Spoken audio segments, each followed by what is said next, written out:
This video is a read aloud of an adaptation of a story from the book King Arthur and His Knights of the Round Table by Roger Green. Writing and art are mine. Deep in the mysterious forests of South Wales, King Arthur was hunting on horseback with Sir Urience and Sir Accolon, galloping mile after mile until their horses collapsed and they were quite lost. On foot the chase continued, for their prey was growing weak.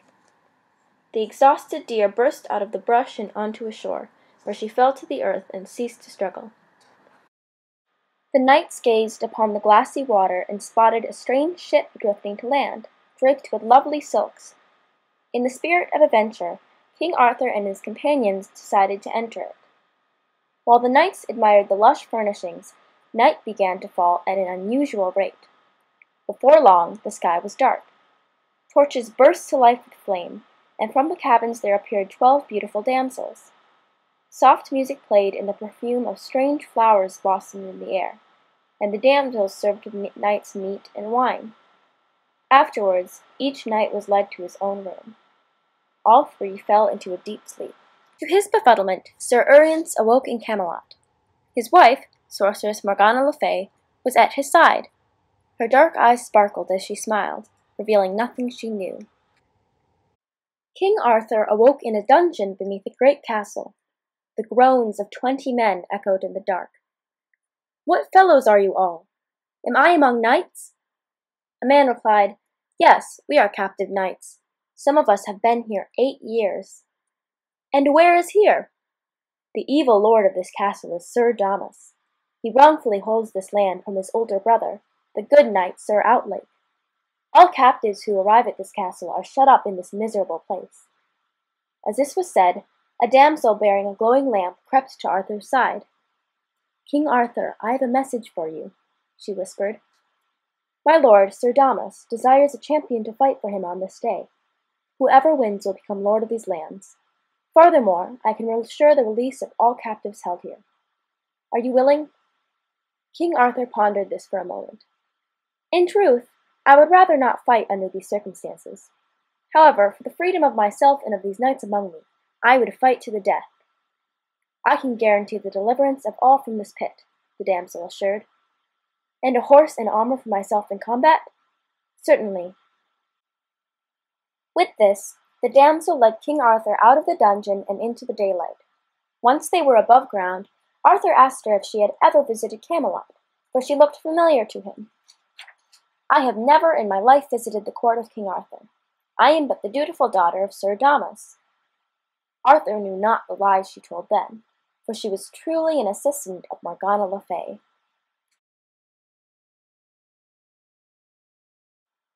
Unlike King Arthur, Sir Accolon awoke with the sun on his face. He was lying on the grass of a pleasant courtyard, quite comfortably, save for his precarious position on the edge of a deep well.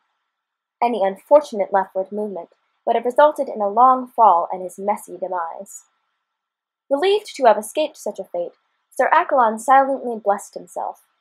Afterwards, his memories of the night before began to congeal, and he remembered the strange ship and the mysterious damsels. Sensing a wickedness in these events, Sir Accolon came to the disturbing conclusion that he and his companions had been tricked by the damsels. "May God save King Arthur and King Urience," Sir Accolon prayed.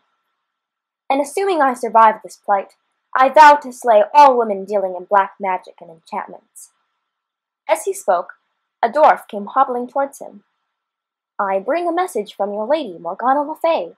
The dwarf saluted Sir Accolon. "Your lady entreats you to fight for her this day. She asks that you battle a strange knight, and for this task she sends you the sword of King Arthur, Excalibur, and his scabbard. Your lady wishes not for you to fear, but desires you fight without mercy and to the death. Her husband King Urience lay dying, wounded by a malicious traitor. Upon his demise, you shall wed her and become King of Gore." Sir Accolon listened to all this, and concluded it was true. "My own lady, Morgana Le Fay, must have devised these recent happenings so that I would slay her enemy. I shall do as she says, and battle this unknown foe." With this, the dwarf led Sir Accolon to the hall of the castle of Sir Outlake. 6 squires awaited him, and Sir Accolon was presented with food and drink. Afterwards the servants armed him and set him upon a mighty horse. He was led to the field for battle, midway between the castles of Sir Outlake and Sir Damas. Meanwhile, in the hall of the castle of Sir Damas, 6 squires led King Arthur through the same preparatory rituals. As Arthur rode horseback from the castle, he met with a damsel, who bowed low and presented him a sword and a scabbard. "I come to you from Morgana Le Fay, who treats you kindly. She sends Excalibur and your scabbard, and wishes you luck." Arthur thanked her and continued to ride, happy to have his own sword and scabbard. Not only did he possess Excalibur, a blade sharp enough to slash steel, but he had his magical scabbard. In battle, the scabbard prevented the wearer from losing too much blood, however wounded he may become. He felt excellently prepared. Neither knowing the identity of the other, King Arthur and Sir Accolon met on the meadow, midway between the 2 castles. Without a word, the knights charged at each other with such violence that both horses collapsed beneath them. Swords appeared from their scabbards in a flash of gleaming metal, followed by the sharp clinking and clanging of a knightly duel. They swished and slashed and stabbed, the bodies of both knights soon gashed and singing with pain. However, it seemed as though the strikes of Sir Accolon bit deeper and drew the blood of King Arthur in far greater gushes. Sir Accolon was hardly bleeding from the wounds Arthur had managed to inflict with his duller blade. Noticing this, Arthur realized that he had not been given the true Excalibur, nor did he possess the magic scabbard.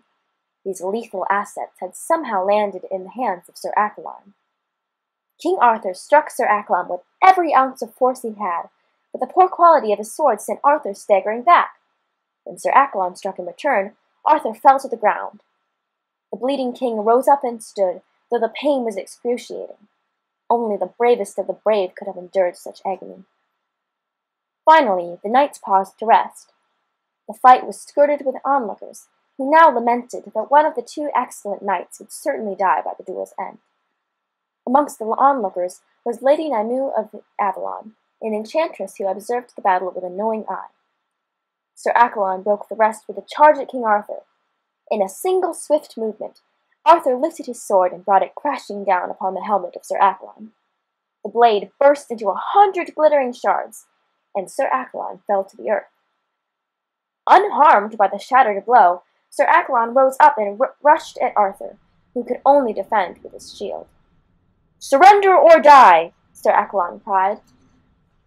"I refuse to shame the vows I took upon my knighthood, for I would rather die 100 times than break an oath." King Arthur could hardly stand, and his blood soaked the earth beneath him. "I may lack a weapon, but I shall never allow myself to lack honor. If you strike me weaponless, you lose your honor and will be shamed." Sir Accolon raised his sword. "I reject your words and suggest you flee as best you can, for you are practically dead already." With a final burst of effort, Arthur raised his shield and the handle of his broken sword and struck Sir Accolon across the visor. The blow sent Sir Accolon staggering back, and as he fumbled, Lady Nimue of Avalon loosened the scabbard from his belt with the flick of her wrist. It fell to the ground in front of Arthur, who attached it to his own belt. In shock, Sir Accolon raised his sword once more. As he did, another wave of Lady Nimue's hand sent Excalibur from his twisting fingers and into the ground, point down in front of Arthur. Excalibur in hand, Arthur struck with fury, and blood came pouring from the gaps in Sir Accolon's armor. Sir Accolon fell to his knees and begged through the spit and the blood, "Slay me now, for I will never surrender. I vowed by my knighthood never to surrender. Please, please slay me, so that I won't live in shame." King Arthur paused and lowered his sword. "Tell me first who you are, and where you come from." "I am Sir Accolon of Gaul, from the royal court of King Arthur." "And who gave you this sword?" King Arthur twisted Excalibur in his hand, and it glinted in the sunlight. A vague memory of a strange ship, draped with silks, drifted through his mind like a sudden breeze.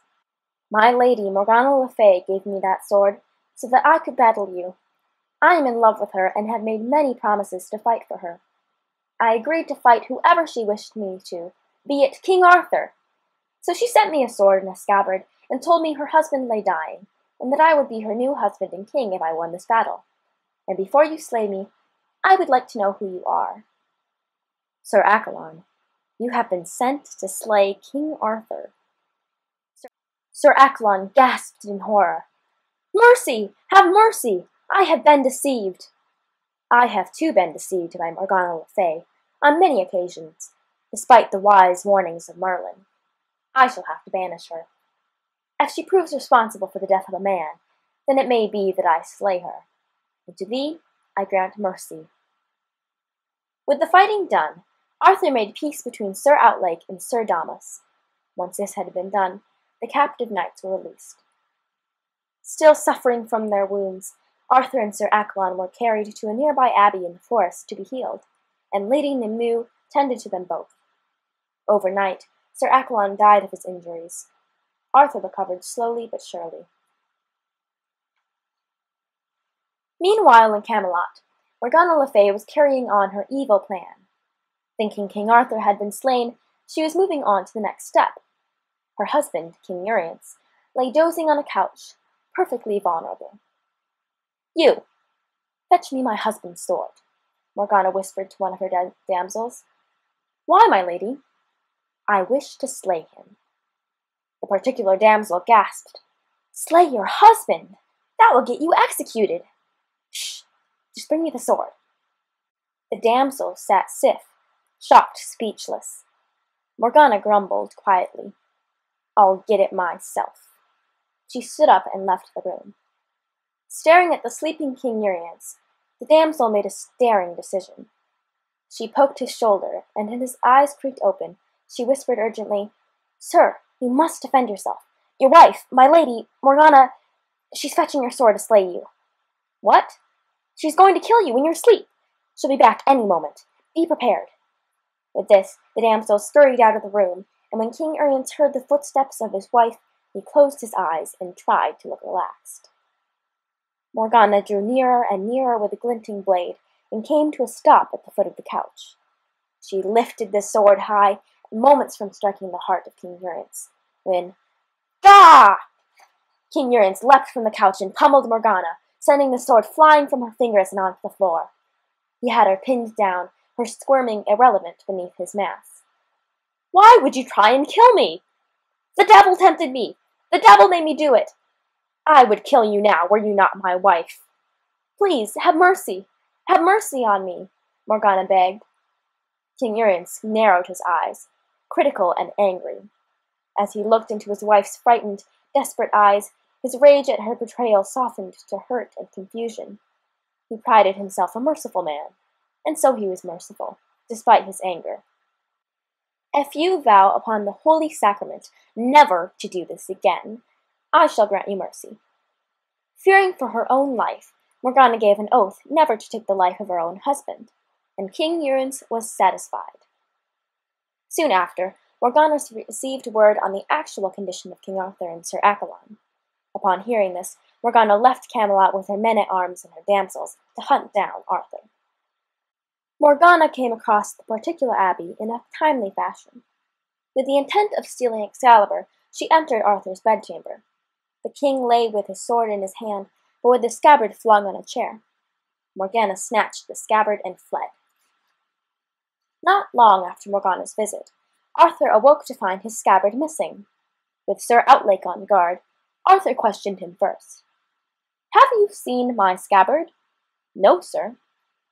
"Have you let anyone into my bedchamber while I was sleeping?" "Yeah, your sister Morgana stopped by."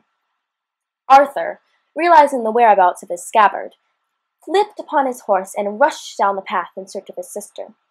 Sir Outlake followed upon his own horse, and soon they were only a dozen meters from Morgana and her damsels. Coming upon a lake, and seeing no escape, Morgana rode her horse into the water and cried, "They may do what they like with me, as long as my brother doesn't ever again have this scabbard." She flung the scabbard into the water. Heavy with gold and jewels, it sank to the muddy bottom in seconds. When Arthur and Sir Outlake came upon the scene, Morgana and her damsels were nowhere to be seen, and the scabbard was gone. The knights searched for the scabbard for hours, but all that filled their hands was mud. Morgana had disguised herself and her damsels among a cluster of stones, and was able to escape unseen into the forest. King Arthur and Sir Outlake rode back to the abbey, then all the way back to Camelot. where Queen Guinevere and the Knights of the Round Table rejoiced to see them. At dinner that evening, when all were feasting in a grand fashion, a young damsel presented a beautiful, bejeweled mantle to King Arthur. "I am here to beg the pardon of Morgana Le Fay. She begs forgiveness for her wickedness, and as repentance, she gives you this mantle. Whoever wears it shall suffer pain no more." King Arthur gazed admiringly upon the mantle. "My lord, do not wear it," Lady Nimue whispered to Arthur. "First, ask the damsel to try it." Arthur did as he was told, but the damsel refused. "Please, try it on." "I can never wear a garment prepared for a king." "I command you to." The damsel looked nervous. She brought it around her small frame, situated it upon herself, and frowned. Suddenly, the damsel burst into fire. Her body was a spiral of flames, a bloom of heat, and then she was nothing but a spray of ashes collecting on the floor. From that evening onwards, Morgana Le Fay never again dared to enter the realm of Logres, but instead resided in her own castle in the land of Gore, which she fiercely defended.